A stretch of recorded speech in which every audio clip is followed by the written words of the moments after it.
Assalamu alaikum wa rahmatullahi wa barakatuh. Bismillah, alhamdulillah, wa salatu wa salamu ala rasulillah. Rabbi shrah li sadri wa yassir li amri wa hlul 'uqdatan min lisani yafqahu qawli.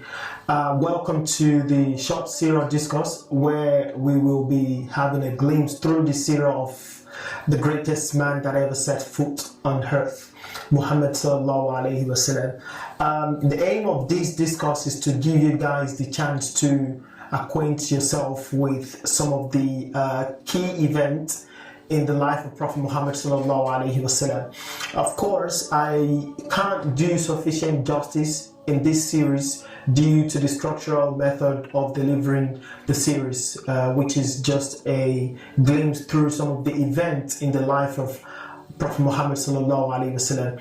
And to be fair, every event in the life of Prophet Muhammad sallallahu alaihi wasallam is a key aspect in understanding the concise history of Islam. Therefore, I said I will not be able to do much justice to this topic because the aim is to summarize and glimpse through some of the some event in the life of Prophet Muhammad sallallahu alaihi wasallam, so that we can acquaint ourselves with some aspects of his life. We will start by jumping straight into the topic, starting with a glimpse through the event before the birth of Rasulullah sallallahu alaihi wasallam, what actually happened before the birth of Rasulullah sallallahu alaihi wasallam. So what happened was a group of travelers, some group of men from the tribe of Jurhum, the Jurhum tribe, they came from Yemen, and they came in contact with Hajar and Ismail alayhi salatu wasalam in Hijaz area, present day Mecca. And they sought permission to stay with her, having found her with Zamzam water in the middle of a dry, barren land, because Hijaz back then was dry and there was no habitation there.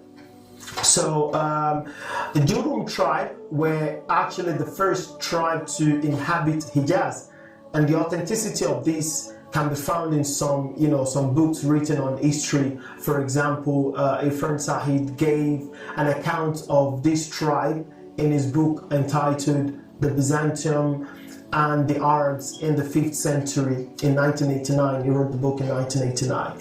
And there's another account of a non-Muslim. There's an account of this Jurhum tribe which is found in a non-Muslim book.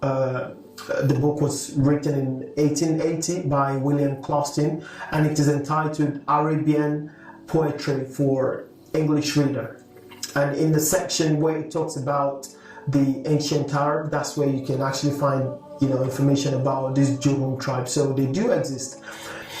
So to move on, Jurhum tribe, they lived with Hajar and Ismail, whereby Ismail married from the Jurhum tribe, and the rest is just history. The rest became history until Jurhum became very corrupt after hundreds or thousands of years, until Allah Azza wa Jal sent upon them a tribe known as the Quza'a tribe. The Quza'a tribe also, it is mentioned that they also migrated from Yemen.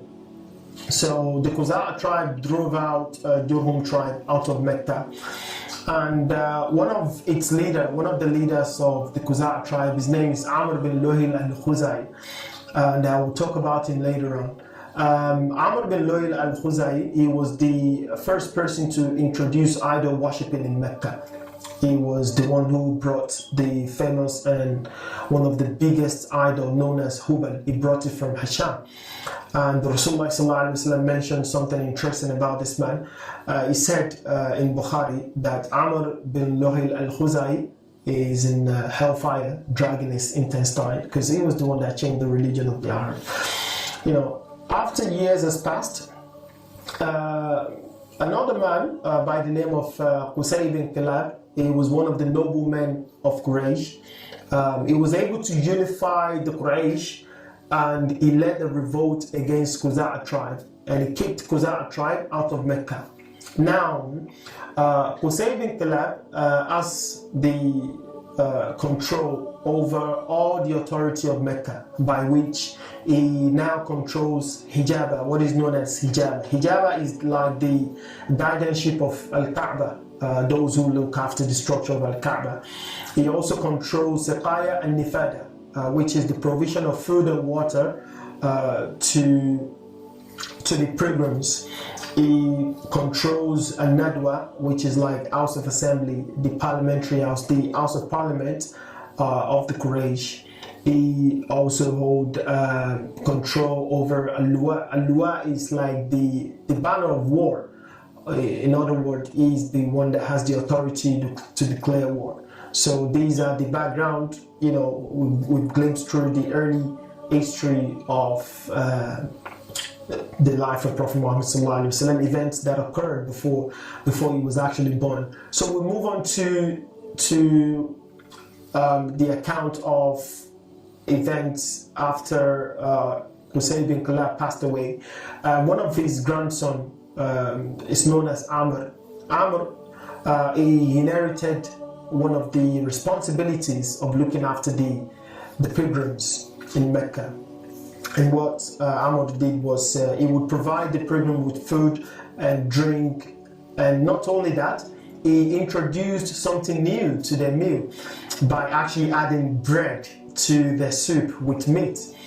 And in the process of serving the pilgrims soup and meat, he would crush the bread into their soup, and this process is known as hashing. So therefore, Amr, he was nicknamed Hashim. He heard the name Hashim, and this is the great grandfather of Rasulullah sallallahu alaihi wasallam, Hashim. And later on, Hashim would obviously marry and give birth to a boy in Medina, and this boy was named Shayba because he was born with some white hair. That was why he was named Shayba. So one day, Al-Muttalib, who's the brother of Hashim, he went from Mecca, he went into Medina to claim Shayba. When Shayba was around the age of 8, he went in there to claim his nephew, and then he managed to bring him to Mecca. When Shayba got to Mecca, the people called Shayba Abdul Muttalib because they thought he was the slave of Al-Muttalib, and also he was brought into Mecca with a strange identity.